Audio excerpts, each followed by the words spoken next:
Hey everybody, and welcome to episode 225 of How I Built It, the podcast that offers actionable tech tips to small business owners. Today's sponsors are Linode, the events calendar, and text expander. You'll be hearing about them later on in the show. Today's guest is Michelle Frechette, and I am so excited to talk to her. I was on her podcast a while back, WP Coffee Talk. I heard her on the Matt Report recently talking about building community, of which she's built several.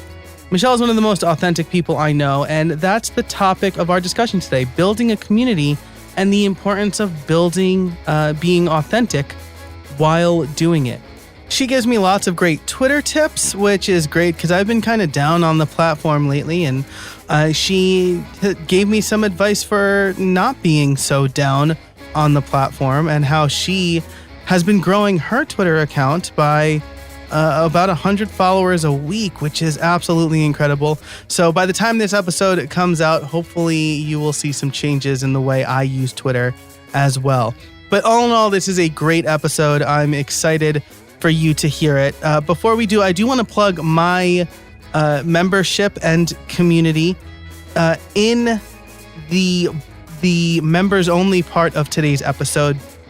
We talk about her project Underrepresented in Tech and the importance of that and building a good community around that as well. So if you want to hear that, if you want to hear all of the extended ad-free episodes, you can head over to buildsomething.club and sign up for just $5 a month. And that $5 a month will get you access to a members-only community, bonus episodes, extended ad-free episodes, and live streams, and lots of other great stuff. So again, that is over at buildsomething.club. Head on over there today and sign up for just $5 a month. You can cancel anytime, or you can get 2 months free for signing up for a year at $50 a year. So again, that is buildsomething.club. All right, now let's get on with the interview. All right, I am here with Michelle Frechette. She is the head of customer success at GiveWP and the podcast barista over at WP Coffee Talk. And I know I just sounded like Linda Richmond there from SNL, Mike Myers' character. Welcome to WP Coffee Talk. And we're going to be talking about building community today because Michelle has done an incredible job in multiple places doing that. And I am working very hard to build up my own community because I'm about 4 years behind the 8 ball on that. So before we get into that, first of all, let's bring in Michelle. Michelle, how are you today? Thanks for joining us. Oh, thanks for having me. It's really good to be here. I'm doing well. It's finally spring here in Rochester, New York. It snowed last week, but we're not going to talk about that. So, man, oh man, as a native New Yorker who lives about an hour north of who grew up an hour north of the city, I can say to all you people in the city that Rochester is actual upstate. Just because I'm north of you doesn't mean I'm upstate, because it did not snow where I'm from last week.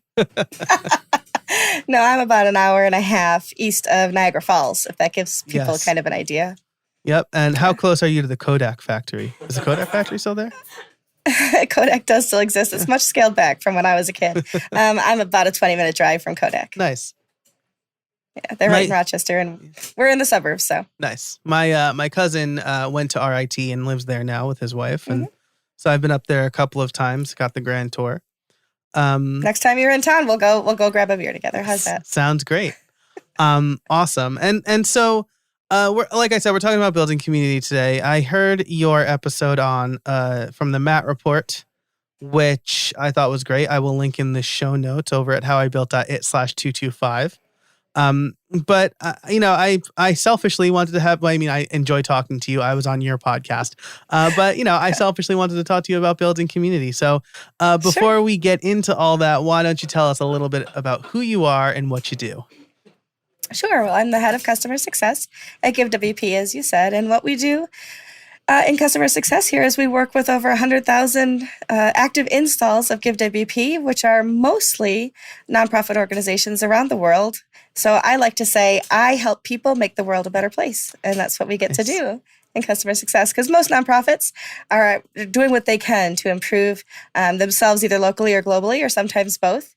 And it's kind of, it's an honor, really. It's exciting and it's an honor to be part of that process. Yeah, Sure. that's fantastic. And shout out to GiveWP. I use GiveWP. So actually, let me nail down the nomenclature here. Is the plugin's called Give, right? And the website is GiveWP? I mean, we kind of call it all GiveWP now. It's just, cool. It brands it as that WordPress, Yeah, absolutely. So I use GiveWP for my WordPress year in review project, and it's a great plugin. Y'all did a great job with that. I learned recently that it was a fork off of Easy Digital Downloads. Is that correct? Is that like public knowledge, first of all?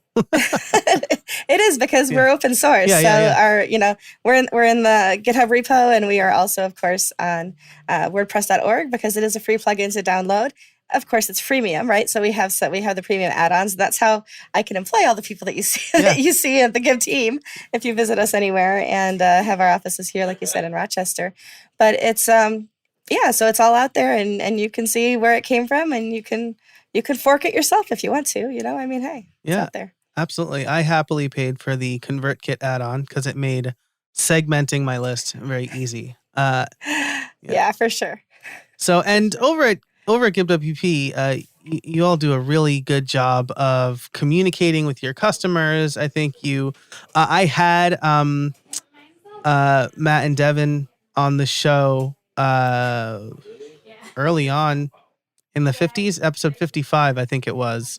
Guys, I'm recording. Talking about kind of how they built Give and the importance of customer support and the processes there. So it's really cool to have you on a couple years later, kind of talking about how that evolved into a community. But that's not the only thing you do either, right? You're active with Big Orange Heart is another thing that you work with, right?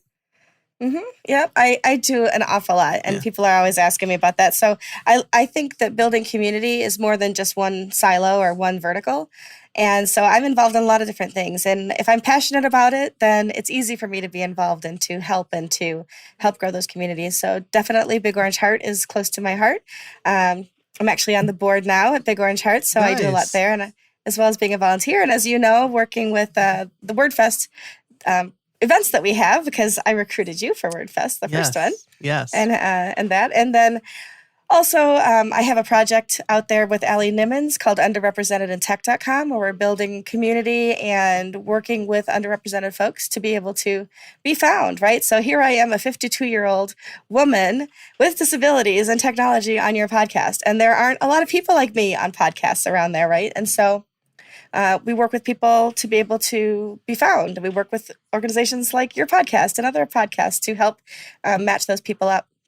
As well as I am very committed to helping people in our community find jobs. And so one of the things I do to build community is every Wednesday, I tweet out a whole list of job openings in WordPress. And so all of those things work together, right? The Give community, Big Orange Heart. I also mentor WordCamps.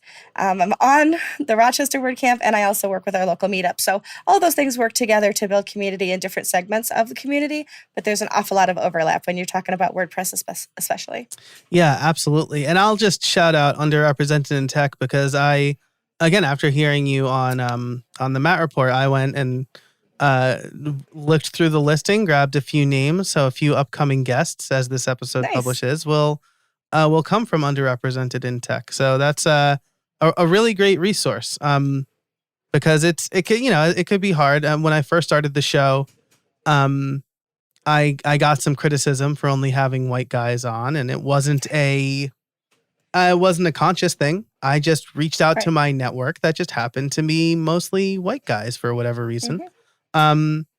I mean, probably for a long time, tech was mostly white guys. We actually talked about this in computer science class, like why in the early 2000s was it only white guys, when in the 70s it was actually like a 50-50 split, and we kind of wondered what happened. And of course, the class being all white guys, we had no idea.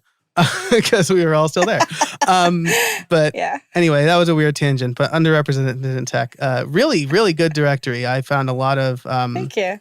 A lot of really good guests that I think fit in with the theme of this year. So Nice. Super excited for that. And so, so you do all of this in the name of community. Now, these are all public communities. How do you cultivate that, right? Because I mean, so first let me say, have things gotten easier in the pandemic? Have you found that like people just want to connect online because they can't connect in person? Well, I think that's true, right? So the pandemic hasn't made it easy for us. When we first started going to, we weren't having in-person meetups, we weren't having in-person word camps, and doing all this online community things is, our attendance at our local meetup is less online, but the people who come every single month, and we've been getting people from all over the world joining our meetup group online to be able to talk through the different products and issues and questions and topics that we put together well in advance. And because I have a really nice network of people, I've been able to get some pretty top-notch speakers to come in.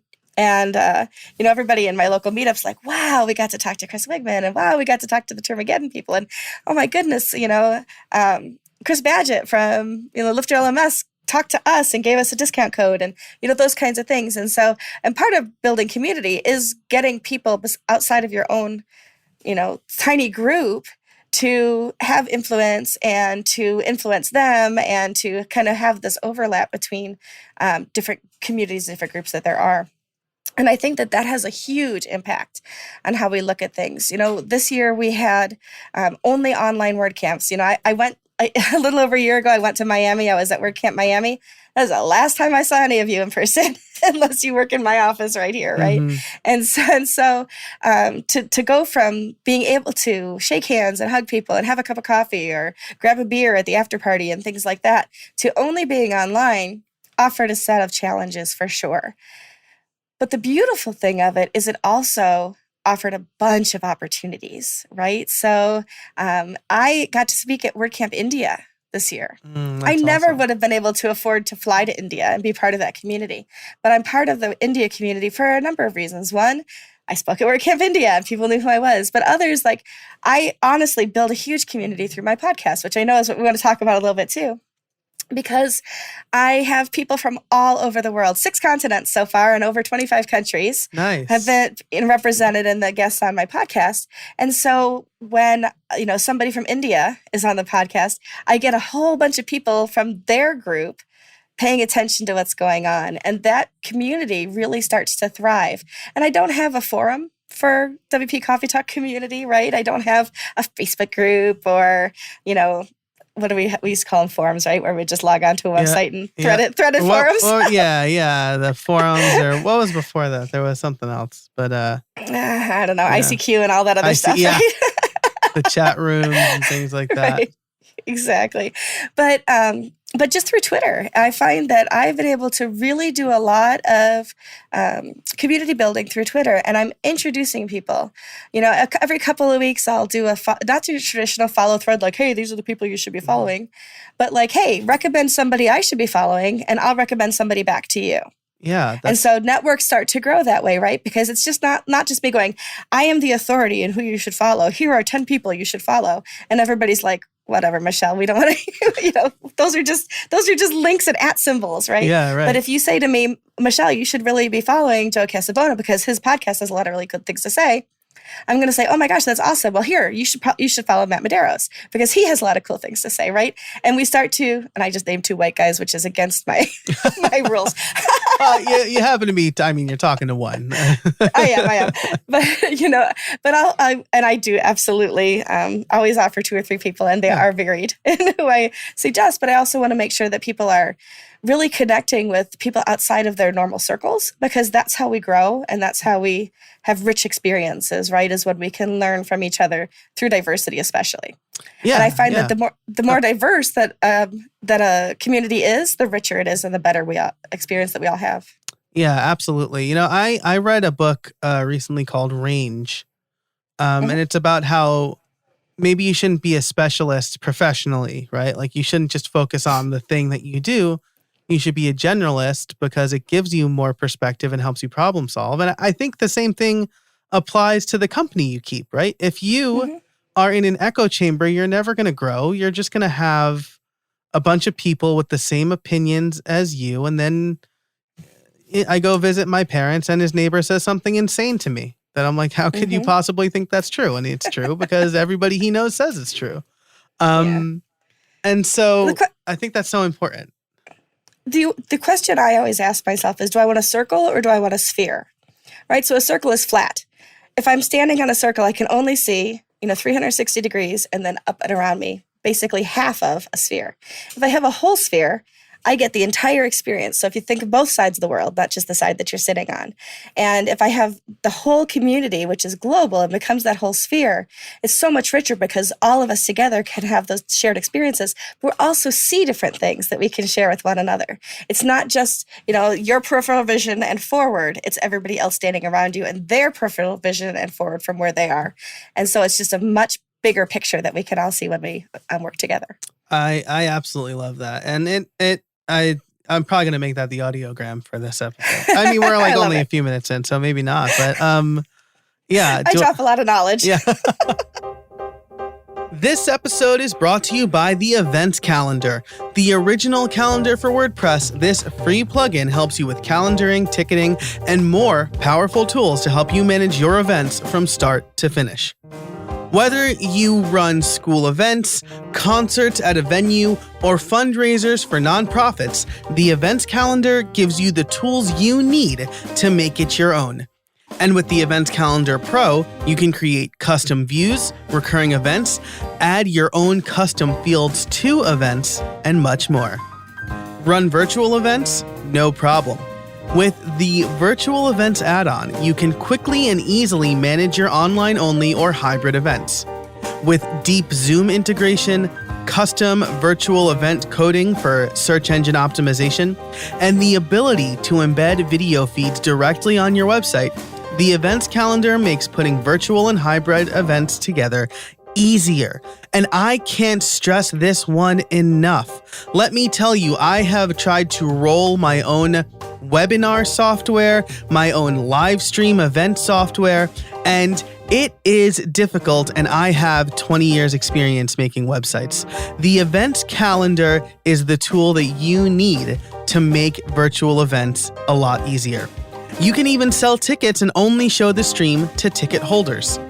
If you run events, whether in person or online, you need the Events Calendar. Head on over to howibuilt.it/events to learn more. That's howibuilt.it/events to start running your events more efficiently today. Thanks so much to the Events Calendar for supporting the show, and now let's get back to it. I can't drive this point home enough because it helps you grow as a person. I constantly tell people I would rather be told I'm wrong and correct than going on thinking I was right. And I know that for at least some portion of the population, that's not true. Make me feel dumb in the moment so that I'm not actually dumb the rest of my life. That's how I feel. So when I was a kid, we hated broccoli. My two brothers and I, we just hated broccoli. I think a lot of kids don't like broccoli. A lot of adults on this podcast don't like broccoli either. Well, I'm a big broccoli fan now because when we were kids, my dad lied to us and convinced us that they made chocolate out of broccoli. And so we started eating broccoli. Well, when you have a worldview that's implanted in you early on from somebody whose words you trust so implicitly, you actually become like a 16-year-old who tells their friends that they make chocolate from broccoli, and everybody else in the cafeteria at school looks at you like you're a moron.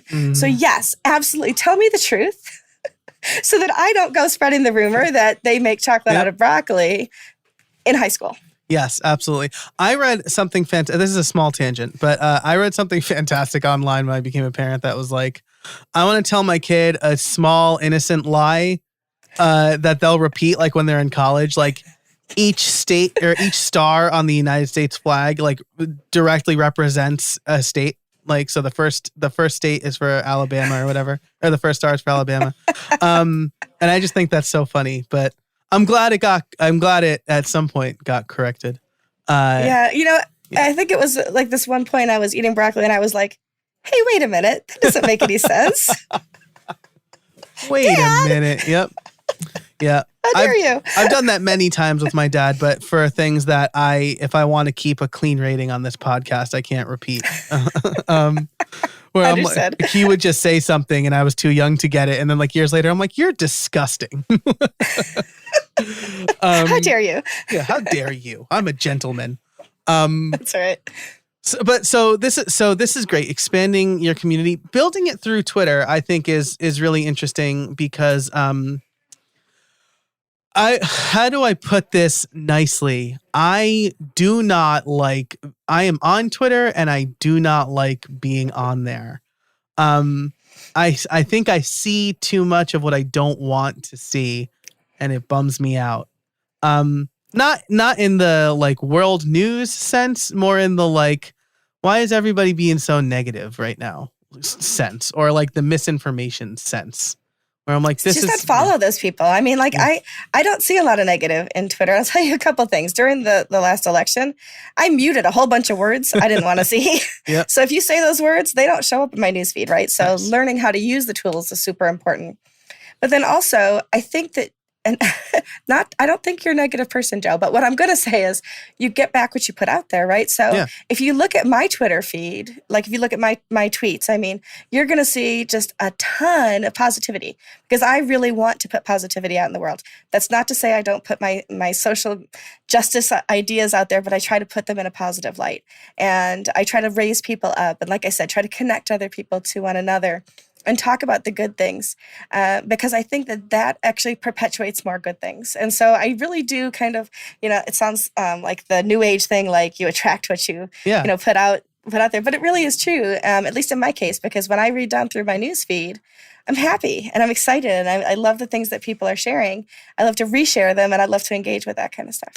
Yeah, that's great. I love that, right? And you say you catch more bees with honey or whatever. Like that's like the flies. Yeah, flies. Yeah. I guess you don't really catch bees with honey. You steal honey from the bees. They make it. Yeah, they make it. That's true. Yeah. So you catch more flies with honey or whatever. I think that's so great though. And it's true. Every like week or so, I do look at my own timeline and I'm like, what's the ratio here? Like, am I like, was I complaining too much? And my yearly theme for this year is the year of opportunity.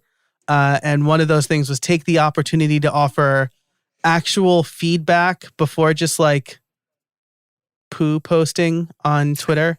And I feel like I've been doing a really good job of that. It's DoorDash, for example. I did tweet negatively to them. No, not even to them, about them, because somebody was like, you should use DoorDash. And I'm like, let me tell you about the time a DoorDasher tried to walk into my house. Oh my. But I called them, I spoke to their customer support, I told them, and then I canceled. And instead of just like going on a Twitter rant or whatever. So I think you're absolutely right. Now, do you use a Twitter app or like, do you use the Twitter app or a Twitter app? I use the Twitter app. Okay. So I use Twitter. I do have, for the podcast, I have somebody that helps me. So Kaylin White works with me because I suck at my own social media when it comes to my projects. I mean, I'm on there all day talking about my, people and projects and things like that. But as far as like, hey, I should tweet out old episodes and things like that, she's partnered up with me on that. And so she's using TweetDeck, to be able to access those things. But for me, I just sit on my phone at night.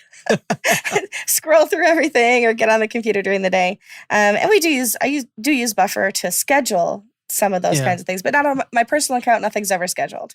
My personal account, if you see it get posted, I just posted it. So. Nice. And so I guess that's a really good follow-up question, right? Because I've been doing all of the podcast stuff through my own personal. I do have a How I Built It Twitter, but I'm much more active on my personal Twitter, probably for the same reasons you just mentioned, but I haven't had somebody, I haven't hired somebody to manage my social media. Maybe that's the next task for my VA. Do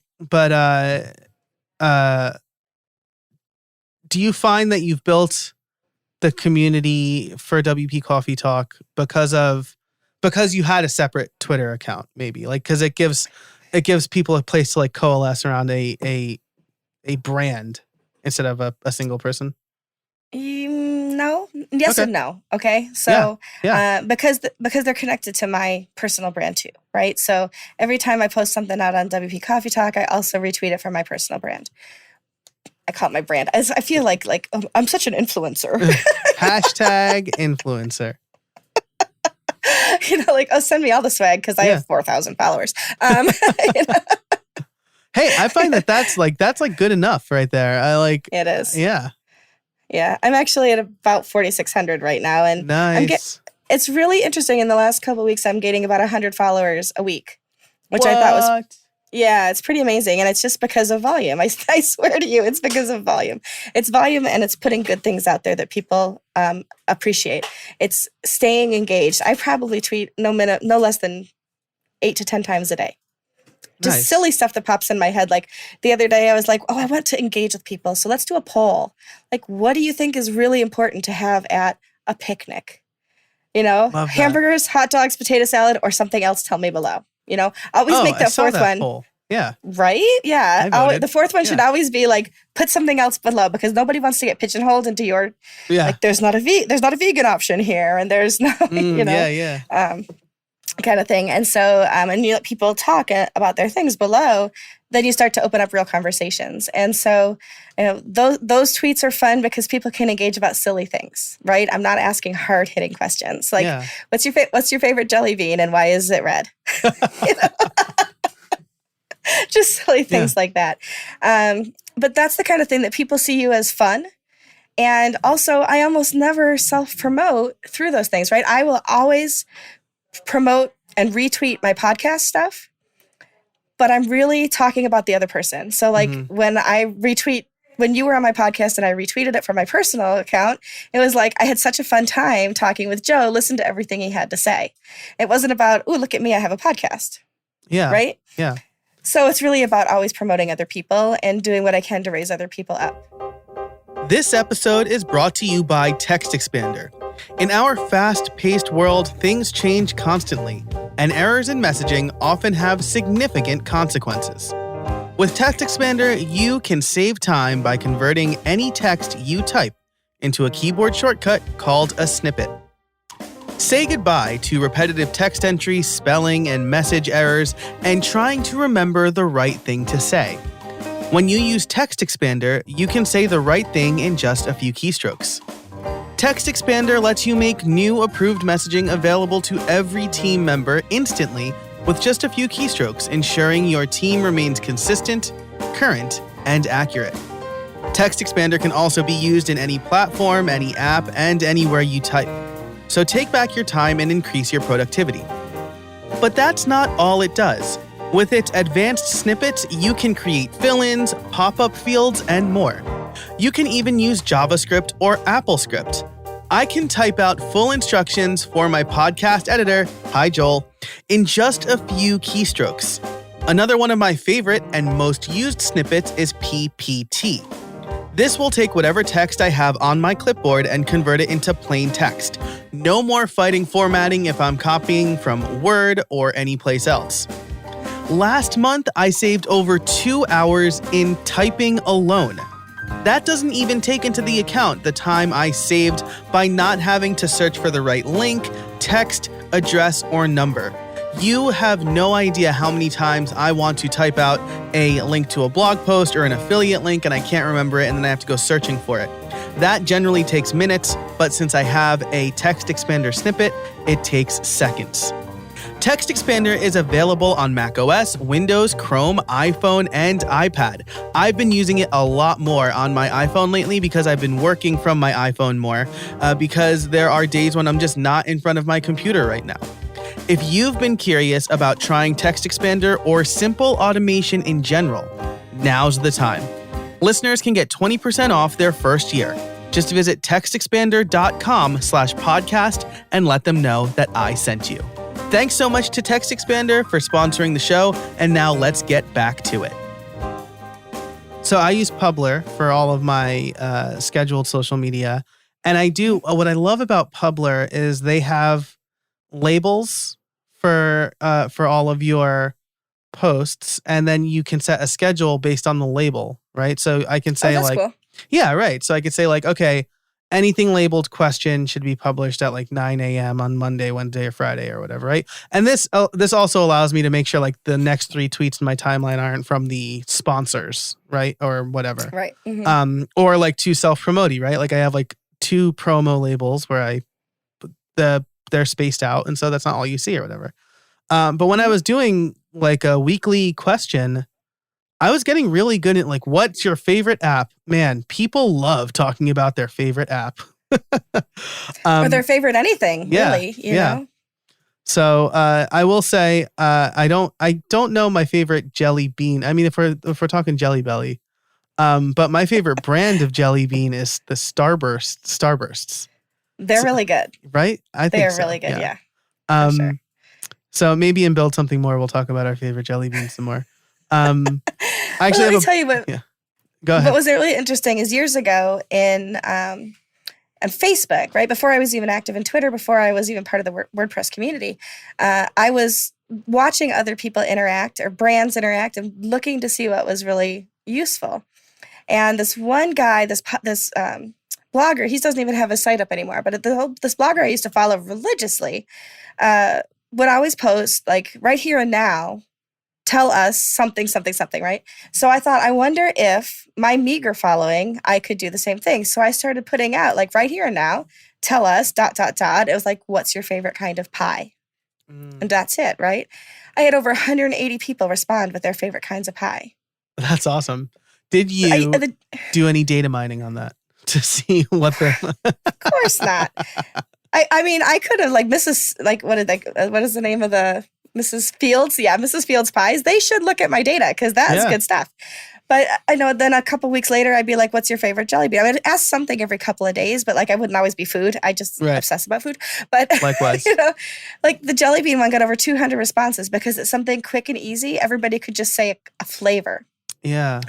When I would ask a question like, tell us your favorite clean joke, 5 people responded because it took too long to answer. They had to think about that. Yeah. Right. And they have to type it out, and they're afraid that people will judge them based on the joke that they tell, as opposed to just giving a flavor of a pie or a flavor of or a kind of a candy or a favorite board game. Like those are the kind of questions.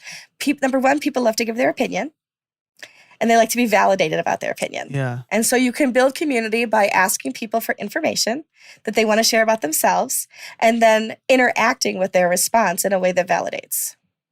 I love that. And again, you said build community. It doesn't necessarily need to be on Twitter. It could be anywhere. In Facebook, in Circle, which is where my community currently is. And so I love that. And you're right. It should be quick and easy, and people don't want to be judged. I almost made a joke yesterday, right? Because my daughter is so smart.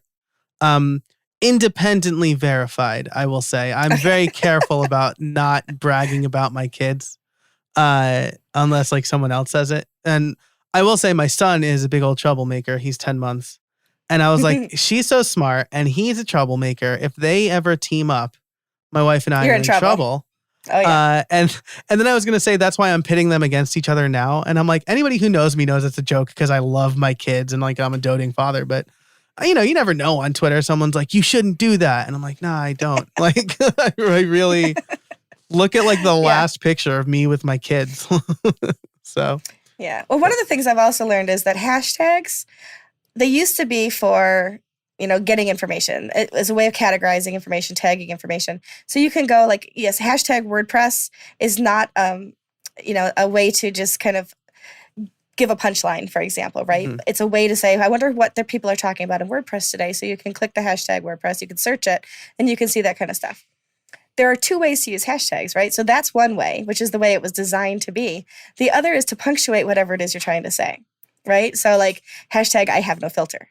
Mm-hmm. Nobody's really looking to see who doesn't have a filter. That's just a way to say I have no filter without saying, hey, I have no filter, right? It's just like saying that. And so there's different ways that you can use hashtags to kind of like, like you could be like hashtag I don't really do that kind of thing. Oh, yeah.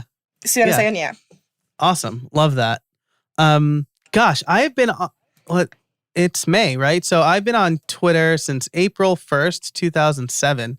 And I'm getting like schooled. I know. I joined on April Fool's Day. Of course you did, Joe. Which I find hilarious.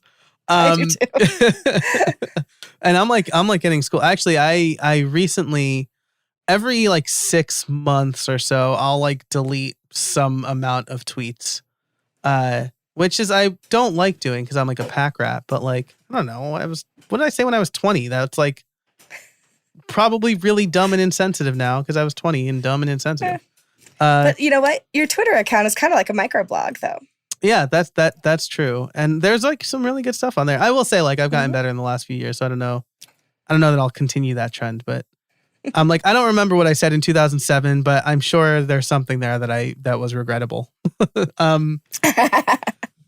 Anyway, we've been talking a lot about Twitter. I've learned a lot about Twitter, but the things we talked about, again, can apply to any community. Now, let's say I'm starting from scratch, and I want to build a community. I didn't prep you with any of these questions, and so sorry if I'm blindsiding you here. But I feel like you've done a really good job with a few of these communities here, some of which we're starting with from scratch, or at least very little, right? Like Big Orange Heart is relatively new. Underrepresented Tech is very new. Brand right? new. Like, November. Yeah. But there's already a lot of good information in both of those places. So if I was starting today, what do you think my approach should be? So one of the things that defines community is that we have something in common with those people, right? So you're where you live, your town is a community because you all have that physical space in common. The WordPress community is a community because we have WordPress in common. Underrepresented in Tech is a community because we are working to help people who are underrepresented. And so we have those different communities based on commonalities. And so the important thing in trying to build a community is, what do you have in common that people would want to gather around? So with my podcast, for example, that thing was knowing more about people in the WordPress community and being able to, like, as you know, I ask the same set of questions to every single guest, right? So like, there's no surprise. It's not like, I wonder what she's going to ask next, because they're always the same set of questions. Yeah. But people want to hear, well, what was Joe's, biggest WordPress mistake and what did he learn from it? Or what was Matt Mullenweg's hidden talent that nobody knows about? Those kinds of things. People want to tune in to hear the differences between us because we're all have those things in common anyway. With GiveWP, when I joined GiveWP a little over 3 years ago, we didn't have a Facebook group. We had 40,000 active installs. In 3 years, we're over 100,000 active installs. We have over 2,000 people in our Facebook group, and we continue to grow. And yes, GiveWP is an amazing product, and so we all are gathered around that and fundraising. But also the customer success team, we do outreach. We reach out to make sure that people are successful. We call them. We do Zoom calls with them to make sure that they understand what are webhooks and how do they're not, a lot of people building WordPress websites in fundraising are not hiring developers because they're bootstrapping, right? So they're building it themselves and they have no idea what a webhook is, right? Yeah. So we get on a Zoom and we walk them through those things. And so we're invested in each other's success. And you don't have to have a paid customer success team to be invested in the success of the people in your community. So if you ask people what they need, you give them resources and information, you help connect them to one another, that's how you build community. Now, around how I built it, it's because people want to learn how to do better, right? They want to learn how they can do things better. What's the right hashtag that other people aren't using? What's the right hashtag you can start to use to build community around that if you're looking at Twitter? If you want to have a Facebook group, how do you get people in there? You start to add that to your weekly newsletter, and people are like, oh, there's a place I could join and we can have conversations around this. And then maybe once a week, you're like, hey, let's do a 20-minute Q&A, and anybody can join in a live Facebook chat. We can talk about those things. So there's different ways, and it's going to be different for every community and each group based on what that group's needs are and how they want to communicate with one another, etc. But there are ways to do that. Just this week alone, I tweeted out, I bought Elementor Pro like 2 months ago and I haven't used it yet. Somebody hold me accountable because I just spent $100, right? Let's hold me accountable to do this. And so Elementor actually, though, they replied and they were like, they direct messaged me and they're like, let's see if we can get other people who are interested in doing that and have accountability group. I have 7 people right now in a Twitter DM.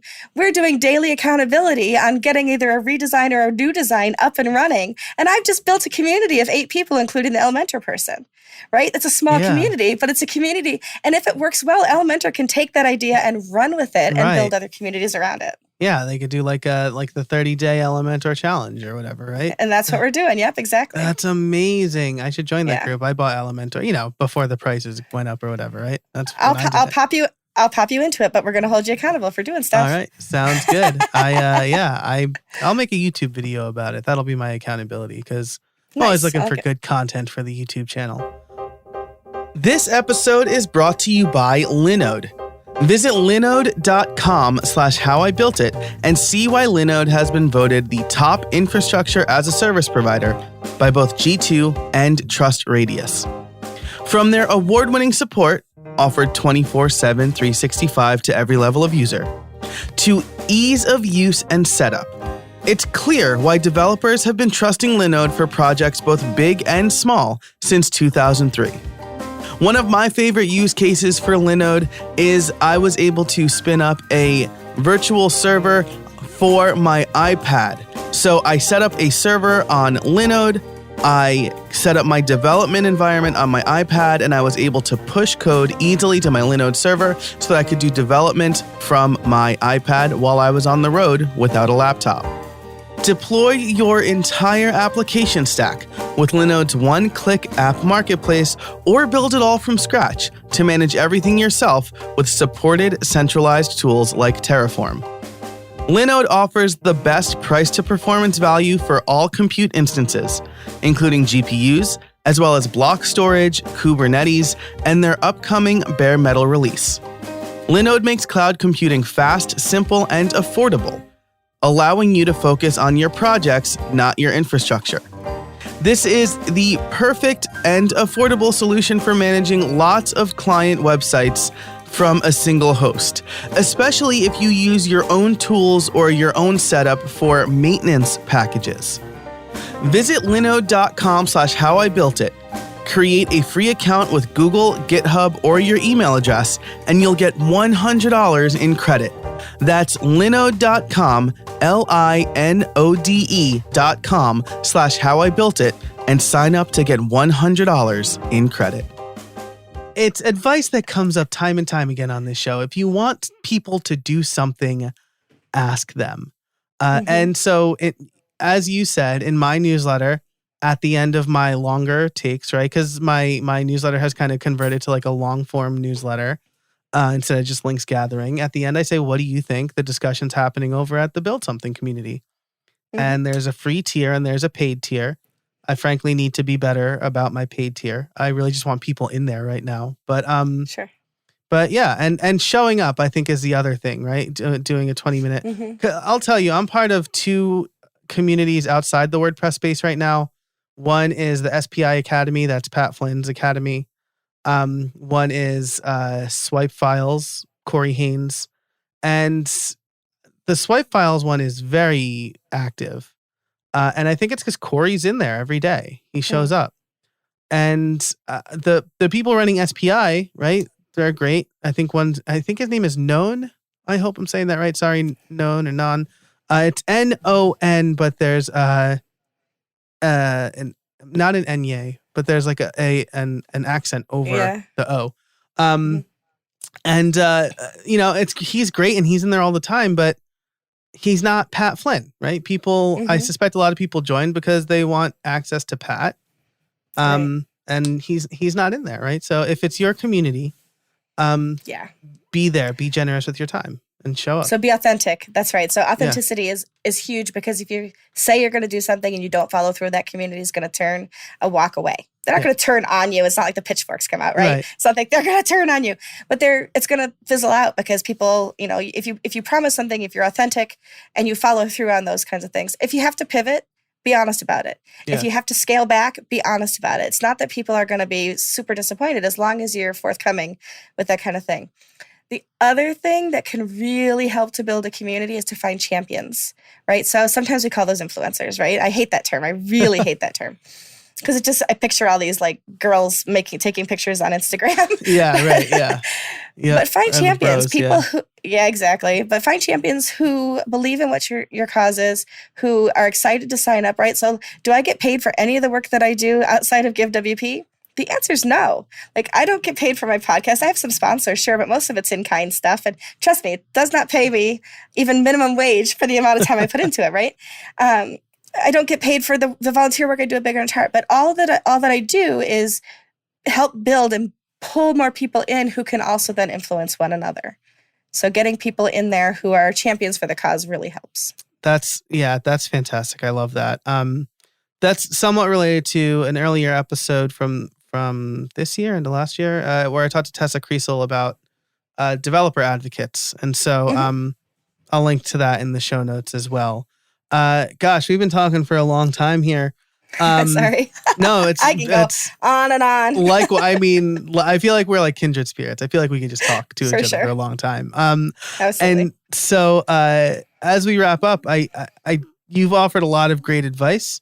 I do need to ask you, well, first, before I ask you, I do want to tease and build something more aside from jelly beans.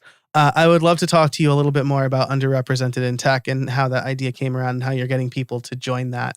So if you want to learn more about that, and I suggest you do, because a bunch of the guests for the show in the next few weeks will be from underrepresented in tech. But before that, do you have any trade secrets for us? So, like you always say, the secret is never something that's hidden, right? It's just something that we don't see. And so I think authenticity is huge. When I'm my authentic self, I'm a goofy person. I am not the most professional person you're ever going to meet. I am not, blundering idiot either, but you're always going to find the mostly unfiltered me. You're going to get the real me. And I think that authenticity goes, a long way. I fall over my words sometimes. I don't always remember what I want to say. But at the end of the day, hopefully I've dropped a few knowledge bombs that really help people along the way. And I think that's true authenticity is absolutely the most important thing. Be human. Show people that you are a human being. The worst kinds of celebrities out in the world are the ones where you feel like they are just up on these pedestals. The ones that people really want to get to know are the Chrissy Teigens of the world, because she just seems so relatable, right? And why is that? Because she's not afraid to show that she fell down or she dropped the milk or whatever it is, and so that's super important, is that authenticity. Yeah, I love that. I think that's so true. And I mean, to echo what you said, I don't think I'd be able to be fake if I tried, to be honest with you. I used to think I was like so stoic and like I could hide my feelings. And then like I ran into an acquaintance on campus and I was having a bad day and she goes, "Is everything okay? Like, you look really sad." I'm like, "Do I? I thought I had like my man face on." But my wife has confirmed that I'm really bad at hiding my feelings. So now I just lean into it. This is me. Roll with it. That's right. Yeah, absolutely. Awesome. For sure. Well, Michelle, this has been an absolute pleasure. If you want to get more of this conversation, be sure to sign up at buildsomething.club for our conversation and Build Something More. But if you are leaving us after the sign off and you want to learn more about Michelle, where can people find you? Absolutely. So you can find me on Twitter at Michelle Ames. All of my projects are connected at worksbymichelle.com, and my podcast is wpcoffeetalk.com. Fantastic. I will link all of that and more in the show notes over at howibuilt.it/225. Thanks to our sponsors for this episode, Linode, the events calendar, and Text Expander. Really great slate of sponsors for today. And Michelle, thank you so much for your time. I really appreciate it. It's my pleasure. Thanks for having me. Thanks to everybody listening. And until next time, get out there and build something.